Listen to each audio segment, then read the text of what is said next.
কত বড় মুত্তাকি ছিলেন সাইয়েদনা ওমর ফারুক। মদিনার সমাজে কয়জন মুনাফিক ছিল বিশ্বনবী ছাড়া কেউ বলতে পারতেন না। বিশ্বনবী কোন সাহাবীকে মুনাফিকদের লিস্ট দিয়ে যান নাই, একজন সাহাবী ছাড়া। দেখি কেউ বলতে পারেন কিনা ওই সাহাবীর নাম কি? নাম হুযায়ফা ইবনুল ইয়ামান রাদিয়াল্লাহু তাআলা আনহু। ওনাকে বলা হতো সাহিবু সিররি রাসূলিল্লাহ, আল্লাহ রাসূল সাল্লাল্লাহু আলাইহি ওয়াসাল্লামের গোপন তথ্যের ধারক বাহক। সুবহানাল্লাহ পড়বেন না?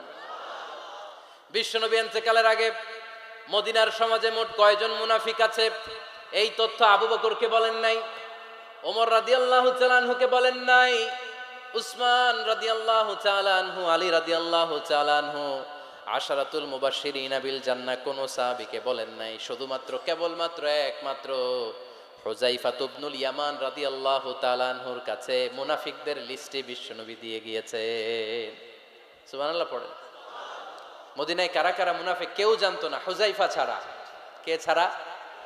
নামটা আজকে মুখস্থ করেন, যাতে অন্য কোনো ওয়াজে কেউ জিজ্ঞেস করলে বলতে পারেন। মুনাফিকদের লিস্ট যে সাহাবীর কাছে বিশ্বনবী দিয়ে গিয়েছিলেন, সাহাবীর নাম কি? নাম নামটা কেমন লাগে? ভাল লাগে? অনেকে আমারে জিজ্ঞেস করে, হুজুর আমার ছেলে হবে আগামী মাসে, একটা নাম দেন। নাম দিয়ে দিলাম হুযায়ফা। যাদের হবে ছেলে, এলাকায় যাদের নেক্সট কয়েক মাসে ছেলে হবে, খালি হুযায়ফা চলবে। কি চলবে? ভাল লাগে? নামটা ভাল লাগে? রাইখেন, অনেক সুন্দর নাম। উনি জানতেন মুনাফিক কারা। দেখেন ওমরে ফারুকের তাকওয়ার লেভেলটা কত হাই। ওমরে ফারুক একদিন হুযায়ফা রাদিয়াল্লাহু তাআলা আনহুর কাছে গেলেন, যে বললেন, হুযায়ফা, বিশ্বনবী ইন্তেকালের আগে মুনাফিকদের নামের লিস্টটা কারো কাছে দেয় নাই, আমার জানা নাই, সাইয়েদনা আবু বকরের জানা নাই, কোন সাহাবীর জানা নাই, তুমি ছাড়া। আমি তোমার কাছে জানতে চাই, আমি ওমরের নামটা ওই মুনাফিকদের খাতায় আছে কিনা আমার একটু বলো। আমার ওমরের নামটা ওই মুনাফিকদের লিস্টিতে একটু আছে কিনা, নামটা একটু বলো। যদি থাকে আমি ভালো হয়ে যাব, আমি নেফাকি দূর করে পাক্কা মুমিন হতে চাই। আমার নাম যদি মুনাফিকের লিস্টে থাকে আমি তো শেষ।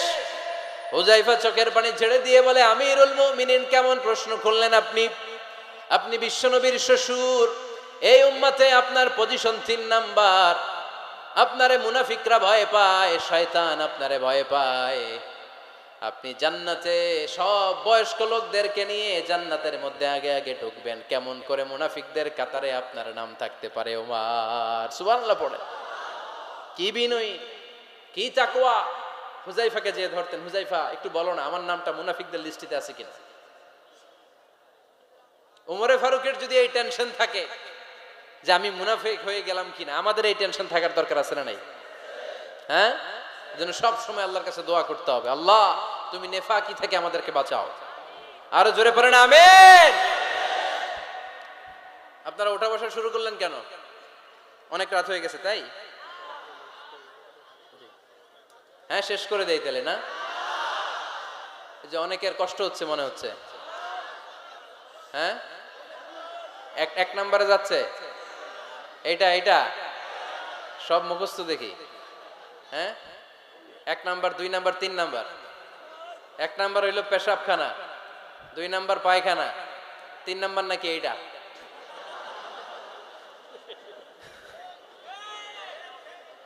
আছে না নাই?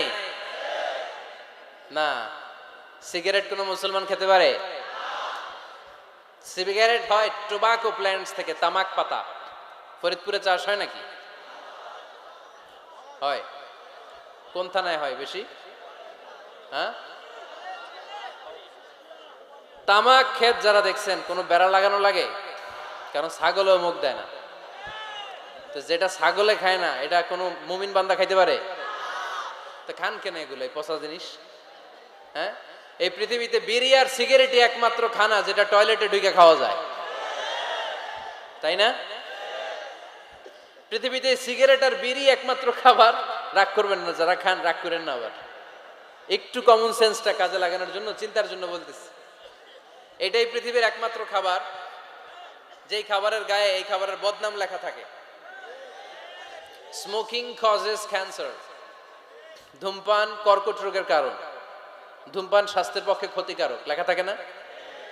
আচ্ছা ধরেন ফরিদপুরের একটা কোম্পানি নতুন চানাচুর বের করছে, ওই চানাচুরের গায়ে লেখা এই চানাচুর খাওয়ার 1 ঘন্টার মধ্যে বমি শুরু হবে আর ডায়রিয়া হবে।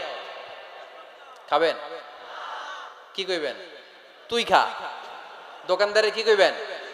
তুই খা, তোর বমি হোক, তোর 14 গোষ্ঠীর ডায়রিয়া হোক, আমি টাকা দিয়ে এগুলো কিনবো না, ঠিক কিনা?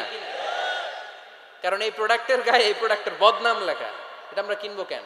কিন্তু সিগারেটের উপরে সিগারেটের বদনাম লেখা থাকার পরেও আমরা খাই, টয়লেটে বসে খাই। আহা, এটার মধ্যে একটা পয়জন আছে, এটাকে বলে স্লো পয়জন, নিকোটিন।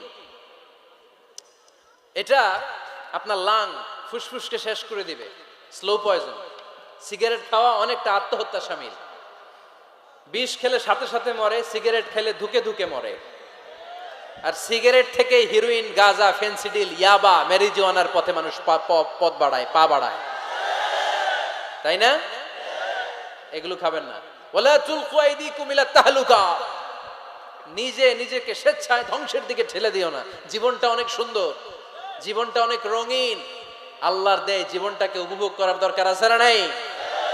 এই জন্য সিগারেটকে এই ফরিদপুরের প্রোগ্রাম থেকে আমরা আজকে নো বলে দিলাম। কি বলে দিব? আওয়াজ করে সবাইকে আমরা সবাই একসাথে বলবো, সিগারেটকে কি বললাম? মনে থাকবে না? মাহফিলের প্যান্ডেল থেকে বাইর হয়ে আবার ইয়েস, হ্যাঁ না, ইয়েস করা যাবে না। সিগারেটকে কি বললাম? নো।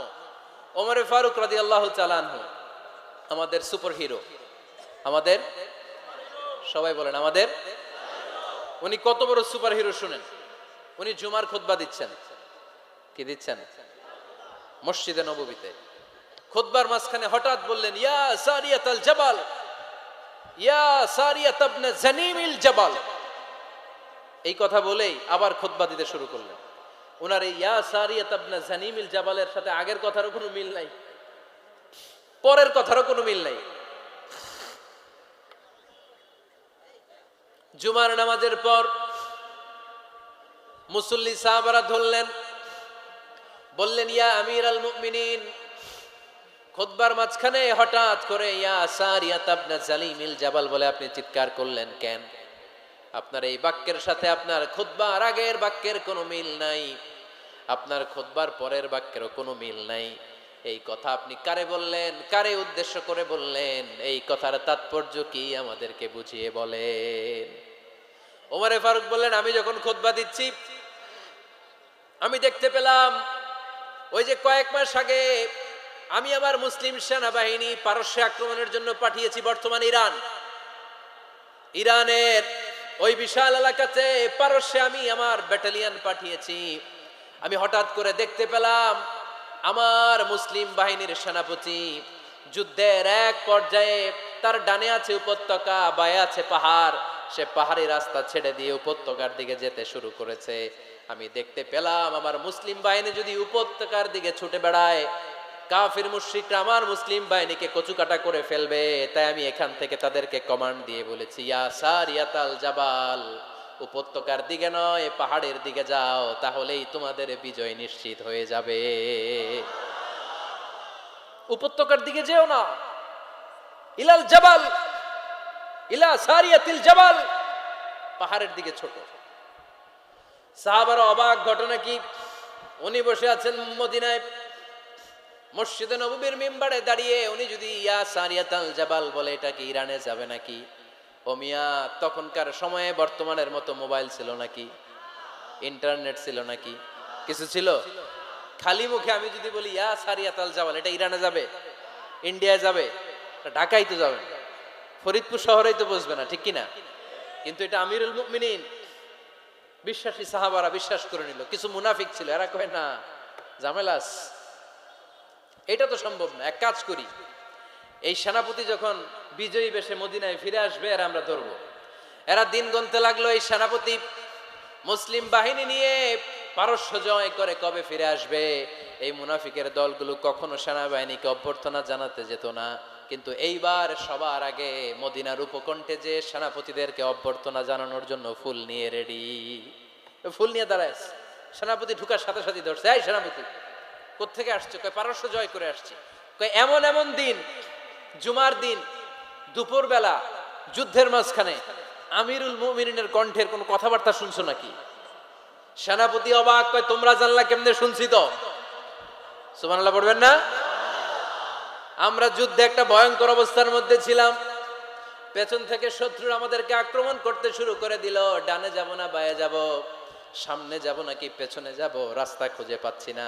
ডান দিকে ছিল আমাদের উপত্যকার রাস্তা, বাঁ দিকে ছিল পাহাড়ি পথ। আমরা সোজা পথ হবে মনে করে উপত্যকার দিকে ছুটতে আরম্ভ করলাম। হঠাৎ করে আমিরুল মুমিনিনের কণ্ঠ বজ্র কণ্ঠে আমার কানের মধ্যে ভেসে আসলো।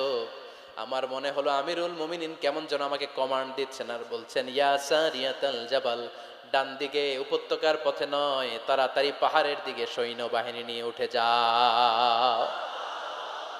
পাহাড়ের দিকে, ডানে না। This is wrong track and this is the right track. ওই দিন যদি ওমরে ফারুকের ওই গাইডলাইন, আমিরুল মুমিনিনের কমান্ড যদি আমি না শুনতাম, আজকে বিজয়ের বেশে ফিরতেও পারতাম না, আমাদের চেহারাও তোমরা দেখতে পেত না। ওমরে ফারুকের ওই কমান্ড, ওই গাইডলাইন অদৃশ্য থেকে শোনার কারণে এই পারস্যের মধ্যে আমাদেরকে সেই যুদ্ধে বিজয় দান করেছে কে? দিস ইজ ওমরে ফারুক, দিস ইজ ওমরে ফারুক। বিশ্বনবী বলছেন, ওমর, মা লাকিয়াকা শাইতানু সালিকান ফাজ্জান ইল্লা সালাকা ফাজ্জান গায়রা ফাজ্জিক। ওমর, শয়তান ইবলিস যদি তোমার কোনো রাস্তা দিয়ে হাঁটতে দেখে, শয়তান ওই রাস্তা রেখে দিয়ে অন্য রাস্তা দিয়ে হাঁটে। সুবহানাল্লাহ। বাড়িতে যায় বললেন, কে বলতেছে? বিশ্বনবী। কার ব্যাপারে? ওমরে ফারুকের ব্যাপারে। শয়তান যদি দেখে যে ওমরে ফারুক এই রাস্তা দিয়ে হাঁটতেছে, শয়তান ওই রাস্তা রেখে দিয়ে অন্য রাস্তা দিয়ে হাঁটে। সুবহানাল্লাহ পড়েন। রাত্রিবেলা আমরা আমাদের বাচ্চা ছেলে মেয়েদেরকে যখন খাওয়াই, বাচ্চারা খেতে চায় না, এরকম হয় আপনাদের ফরিদপুর এলাকায়? হ্যাঁ, এই এলাকায় হয় নাকি? খেতে চায় না বাচ্চারা, এই চকলেট দেখায়া, এই মিনা কার্টুন দেখায়া, এইটা সেইটা, এগুলো সেগুলো বলে, গল্প টল্প বলে ভুলায়া খাওয়ানো লাগে, তাই না? তারপরও খায় না। আমারও ছোট মেয়ে আছে, খেতে চায় না, এইটা সেইটা এমনি সেমনে খাওয়ানো লাগে। তো শেষে না পেরে মা বাবা বলতে বাধ্য হয়, ওই যে ভূত আসতেছে, ভূত, তাড়াতাড়ি তাড়াতাড়ি খাও, নাহলে যে ভূত ধরবে তোমারে। ওই যে বাঘ আসতেছে, বাঘ, তাড়াতাড়ি খাইলে নাহলে বাঘে কামড়াবে। বলি না আমরা? আপনারা কি বলেন? ভূত। আর কি বলেন? হ্যাঁ হ্যাঁ, আচ্ছা, এক এক জায়গায় এক একটা আমরা বলি, ভূত আসবে, বাঘ খাবে, ভাল্লুক খাবে, তাড়াতাড়ি খাও। মদিনাতে যখন ওমরে ফারুক আমিরুল মুমিনিন, মদিনার মায়েরাও বাচ্চাদেরকে খাওয়াতে পারতো না, ছোট্ট মেয়েদেরকে খাওয়াতে পারতো না, খাওয়া নিয়ে যন্ত্রণা করতো। বাচ্চারা যখন মদিনায় খেতে চাইতো না রাত্রিবেলায়, মদিনার মায়েরা বলতো, তাড়াতাড়ি খাও, হা হুয়া ইয়াতি উমর, হা হুয়া ইয়াতি উমর, তাড়াতাড়ি খা, নাইলে ওই যে ওমর আসতেছে, Omar. This is our superhero সাইয়েদনা ওমর ফারুক রাদিয়াল্লাহু তাআলা আনহু। শুধু শয়তানি ভয় পেত না, মুনাফিকরাও ভয় পাইতো, জমের মতো ভয়। শুধু তাই না, আমাদের আম্মাজান বিষ্ণু ইসা ইসলামের স্ত্রীরাও ওমরে ফারুককে ভয় পেতেন।